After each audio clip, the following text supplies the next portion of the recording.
Olá, queridos alunos do Colégio Luiz Simacu Ferreira da Costa, dos segundos anos A, B, C, D e E. Hoje eu vou gravar uma série de aulas para vocês, que serão as últimas, tá? Começando com essa primeira aula, né?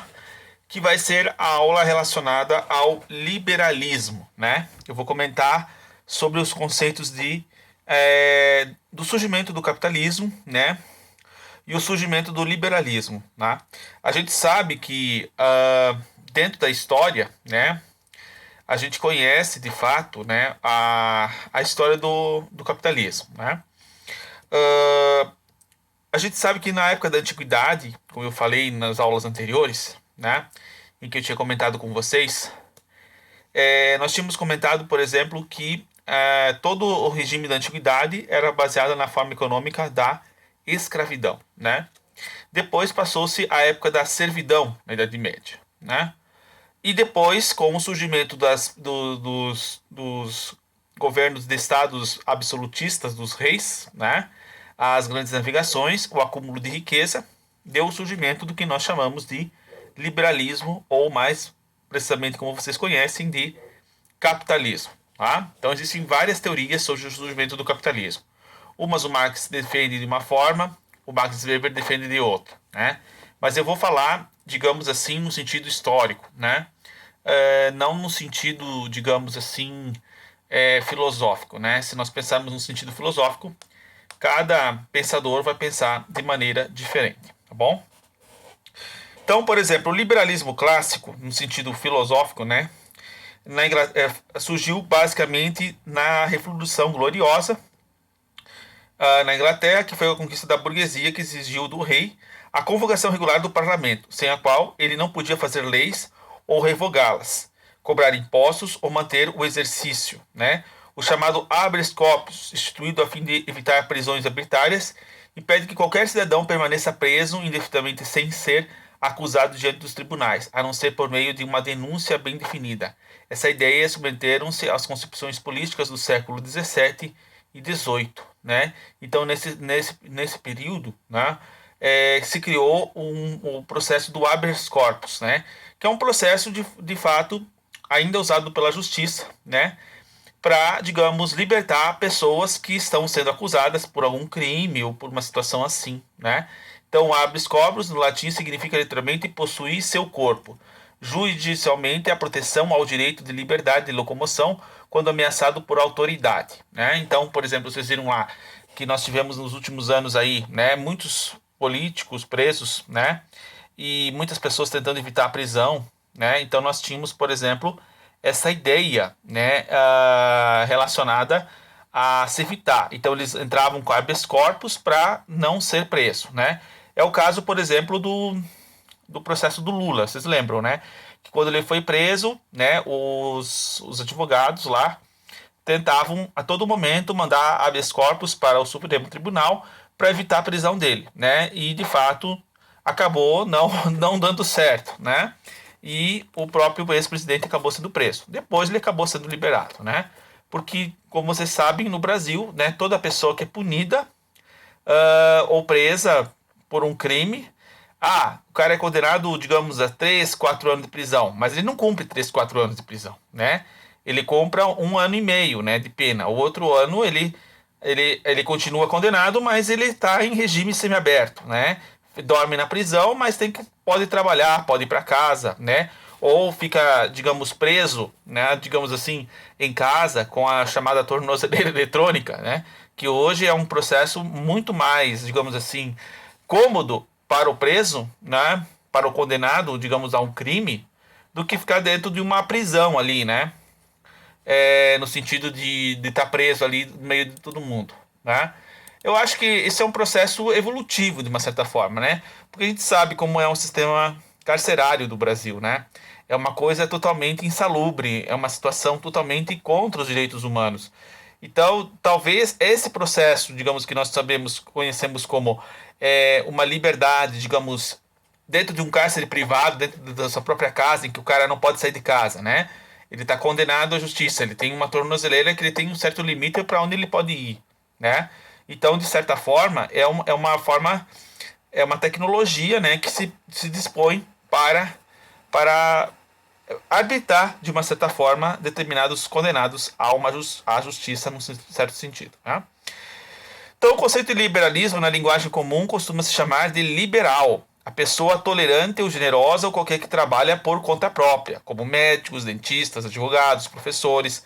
Aqui não tratamos esse significado mais de conjunto de ideias éticas, políticas e econômicas da burguesia. Né?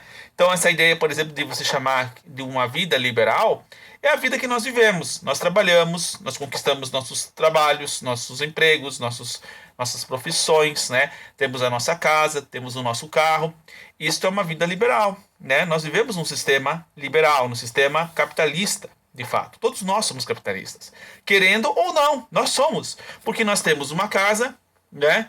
Que de fato é nossa, nós temos um carro que de fato é nosso, nós temos um emprego, né? Nós temos bens que nos possuímos. Então, de fato, a maior parte das pessoas são capitalistas liberais, né? Interessava a burguesia separar o Estado e a sociedade, constituir essa única pelo conjunto de atividades particulares dos indivíduos, sobretudo da natureza econômica. Essa separação reduziria igualmente a interferência do privado no público, já que o poder procurava outra fonte de legitimidade, diferente da tradição e da linhagem da nobreza. Então, por exemplo, quando se separa a ideia econômica, né, para o cidadão não precisa mais se submeter, digamos assim, a dar todo o dinheiro para o rei, né, dar todo o dinheiro para a nobreza e viver na miséria. Não, o cidadão ele tem o direito de conquistar as suas posses, né? Então, a ideia do liberalismo foi para libertar, de certa forma, a ideia de submissão que até então existia, né? Todos nós éramos submissos até então a um monarca que abstraía todo o nosso território. Ele era dono da nossa casa, dos nossos empregos, né? E todos nós trabalhávamos para sustentar uma única pessoa, né? Então isso foi quebrado pela burguesia. Disse, não, cada um tem a livre liberdade, de fato, para conquistar. Só que a gente sabe que nem todo mundo consegue conquistar, de fato, um bem, né?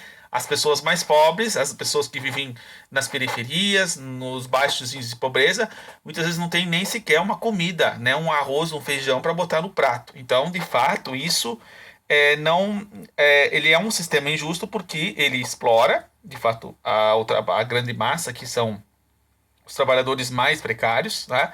Que não têm acesso, digamos, muitas vezes, a um plano de saúde, não têm acesso a uma educação de qualidade, não têm acesso a direitos básicos de saneamento básico, por exemplo, né? Que eu acho que isso é uma coisa que já deveria ter sido superado para toda a sociedade em si, né? A pessoa não ter direito de ter uma água encanada, um esgoto encanado em casa, né? É uma situação de saúde pública isso aí, né? Isso aí precisaria ser resolvido o quanto antes em todo o país, né? Só que cabe ao poder público fazer isso, né? A gente paga imposto para que isso aconteça, mas o imposto não chega, de fato, ó, à melhoria da grande massa da população que sofre com isso. Ó. O liberalismo tem três aspectos, né? O liberalismo pode ser entendido como base em pelo menos três enfoques: político, ético e econômico. O liberalismo político constitui-se contra o absolutismo real e buscou a teoria do contratualismo, a legitimação do poder, não mais fundado no direito divino dos reis, nem na tradição da herança, mas no consentimento dos cidadãos. Decorrendo dessa maneira de pensar, principalmente das instituições do voto, a representação, a autonomia dos poderes, a limitação do poder central. Então, de fato, tudo isso levou o que nós podemos dizer, né? A ideia de que tudo está submetido, né, a um conceito aí relacionado ao que nós chamamos de uma liberdade política, né? Que você pode escolher as pessoas que vão lhe representar. O liberalismo ético supõe o prevalecimento do Estado de Direito, que rejeita o arbítrio de prisões em culpa forma a tortura, penas cruéis, estimula a tolerância para crenças religiosas, para tanto defende direitos individuais como a liberdade de pensamento, expressão e religião, né? E hoje, ainda hoje, você vê pessoas que não respeitam a religião do outro, né? Que são intolerantes com relação à crença do outro. Isso é um absurdo. Isso aí foi uma coisa que já foi superada lá na Revolução Francesa, né, lá no iluminismo, e as pessoas ainda continuam, né, defendendo essa questão de que o Deus dela é melhor que a do outro. Não existe isso, né? As pessoas têm sua crença, sua religiosidade, e religião é uma coisa muito pessoal. Isso é uma coisa que cada um tem e desenvolve para si, né, para melhorar o ser humano e não para piorar o ser humano, não para se agir com violência, né? Quem usa, por exemplo, o nome de Deus para fazer violência contra o próximo, para mim está usando o nome de Deus em vão. Me desculpe, mas é de fato isso, né? É usar o nome para uma coisa que não é boa para o amor ao próximo, que a gente podemos dizer assim, né? Já o liberalismo econômico opôs-se inicialmente à intervenção do poder do rei nos negócios, né? Exercida por meio de procedimentos típicos da economia mercantilista, como a concessão de monopólio e privilégios. A teoria econômica liberal consolidou-se com o escocês Adam Smith, né? E o inglês David Ricardo, que defendiam a propriedade privada, os meios de produção, a economia, o mercado e a livre iniciativa de competição. Aquela chamada lei da oferta e da procura, né? Foi criada pelo chamado Adam Smith, né? Esses dois grandes liberais aí foram os que fundamentaram o que nós conhecemos hoje como o neoliberalismo, né? Que de fato criou essa ideia de que a economia tem que ser livre, né?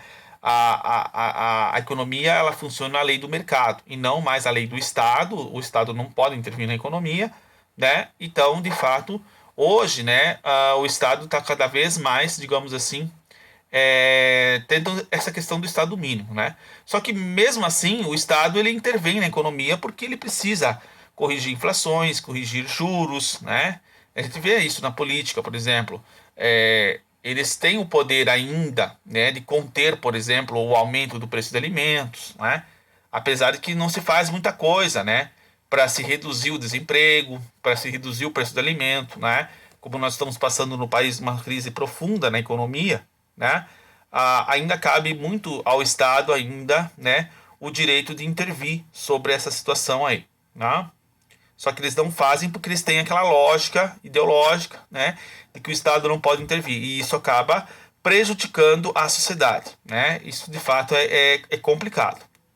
No século XIX, a Inglaterra era considerada o país mais poderoso do mundo, pois o Império Colonial Britânico expandia-se por diversos continentes. Vivia seu apogeu da Revolução Industrial, que criou provavelmente a contemporânea com a noção de economias sociais. O florescimento do capitalismo industrial prometia o confronto do bem-estar, a discrepância entre a riqueza e a pobreza, entretanto estavam longe de ser superadas. Esses fatores explicavam as discussões a respeito da reforma social entre liberais, revolução e socialistas. Então aí houve uma liberdade política, houve uma liberdade econômica, mas uma liberdade social, de fato, houve maior a distância, né? Surgiu maior a distância entre ricos e pobres, né? Como se tem até hoje, claro. Nesse contexto, veio essa teoria do utilitarismo, a intervenção de estender aqueles benefícios a todas as pessoas. Seus principais representantes foram Jeremy Bentham e John Stuart Mill. John Stuart Mill foi o autor da minha monografia, do meu trabalho de TCC, tá? Então, o que eu vou falar aqui, basicamente, é aquilo que eu trabalhei no meu TCC da faculdade. Na busca por instrumentos de revolução social, Jeremy Bentham criticou as revoluções liberais que levaram ao egoísmo e elaborou a teoria utilitarista, de acordo com o princípio da utilidade. O único critério que orientar o legislador é criar leis que promovam a felicidade para o maior número de cidadãos. Então a gente tem que propor maior felicidade, tanto social como econômica, para o maior número de cidadãos. Para favorecer a igualdade, John Bentham afirmava ser importante garantir subsistência, abundância e segurança, assim como eleições periódicas, o sufrágio universal, que é a democracia, e a liberdade de contrato. John Stuart Mill, incorporado à corrente utilitarista, modificou profundamente, interpretando o liberalismo de acordo com uma expressão mais democrática. Atendendo ao sofrimento das massas oprimidas, defendeu a coparticipação dos trabalhadores nos lucros da indústria, bem como a representação proporcional da política, a fim de experimentar expressões de opiniões minoritárias, assinando defensor da liberdade de expressão, pluralismo e diversidade, valorizava o debate de teorias conflitantes. Esse cara foi o primeiro cara a criar na Inglaterra uma lei no parlamento inglês para defender o voto feminino, que naquela época as mulheres eram minorias. Então ele ouvia as pessoas que não tinham voz, a liberdade de expressão, atender as massas também, não só o industrial. Eles consideram, muitos historiadores consideram o Mill como um liberal, mas eu não vejo ele dessa forma. Ele é tanto um liberal quanto um socialista, porque ele defende também as ideias sociais, né? E isso as pessoas não vê esse ponto, né? Ele é os dois lados da moeda, né? Do ponto de vista moral, o utilitarismo representa a expressão atualizada do hedonismo grego, ao destacar a busca do prazer e tornar o princípio de utilidade como critério para avaliar o ato moral. Conclui que o bem é o que possibilita a felicidade e reduz o dor e o sofrimento. Então ele busca muito essa ideia, né, da felicidade de Epicuro lá, que nós vimos em trimestres anteriores. Mas como o utilitarismo enfatiza o caráter social, esse bem deve beneficiar o maior número de pessoas, né? Então ele joga essa ideia do prazer e da felicidade para a maior parte da população, né? Que você tem que prevalecer os prazeres, a felicidade mais simples, né? E não os prazeres corporais, né? Muitos aceitos no século XIX, o utilitarismo suscitou, ou entretanto, inúmeras controvérsias. Uma delas seria o critério para decidir quais os prazeres superiores, quais devem ser desprezados e conciliar o interesse pessoal, como o coletivo, né? Então, por exemplo, tem que se voltar à ideia do coletivo e não só o interesse pessoal, né? O interesse pessoal é importante, você conquistar seus bens e tal, mas tanto o teu interesse que você conquista a tua casa, teu carro, teus bens materiais, você tem que proporcionar às pessoas neste processo que elas também têm que ter o direito de também conquistar os seus deveres, os seus direitos, as suas liberdades sociais, né? Então, para o utilitarismo, a verdade depende do resultado prático alcançado pela ação, que não significa reduzir grossamente a verdade. A utilidade, uma proposição verdadeira que funciona, isto é, permite orientar a realidade levando-nos a experiência a outra. O utilitarismo influenciou as teorias pragmáticas do século XX. Tá?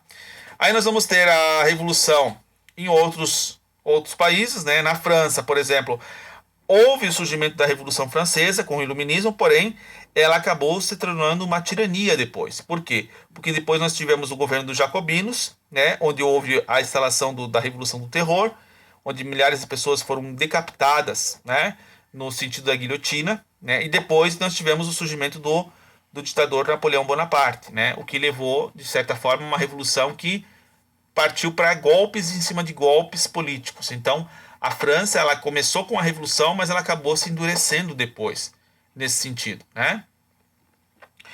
Tocqueville, risco do igualitarismo.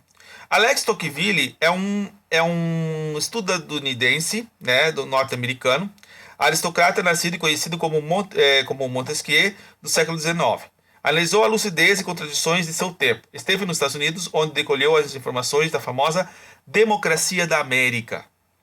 Tocqueville tinha com a consciência de que a implantação da democracia seria inevitável, mas seu grande desafio consistia em conciliar liberdades e igualdades. Ele temia que a excessiva concentração de poder no Estado, cujo resultado seria a tirania ou o surgimento de uma sociedade de massa, né, uma sociedade em que a população seria maior, que anularia as diferenças individuais, levando o conformismo à opinião. Ou seja, a democracia, para Tocqueville, pode gerar a tirania da maioria, né? Então, as liberdades individuais podem ser suprimidas por uma massa maior, né? Que é essa tirania maior, tirania da maioria, né? Essa ideia da tirania da massa, ela já foi proposta por Rousseau, né? De que você tem que se submeter à vontade geral. E por se submeter à vontade geral, você suprime, né, a sua individualidade e a sua liberdade, né? Isso é o ponto errado do Rousseau que ninguém vê, né? Porque ele tenta acabar com a liberdade individual, né? Por isso que eles dizem que o Rousseau é mais socialista do que propriamente liberal, nesse sentido, né? Para evitar o desequilíbrio, o filósofo julgava a importante promulgação de leis que garantissem as liberdades fundamentais, a vigilância constante por meio do exercício da cidadania. Ao examinar e ênfase no Tocqueville os temores quanto aos riscos do igualitarismo, alguns autores destacam o traço aristocrático de sua vida de mundo, a proposição entre liberalismo e igualdade, né? Então havia essa situação, né, de buscar uma certa igualdade, uma certa liberdade das coisas.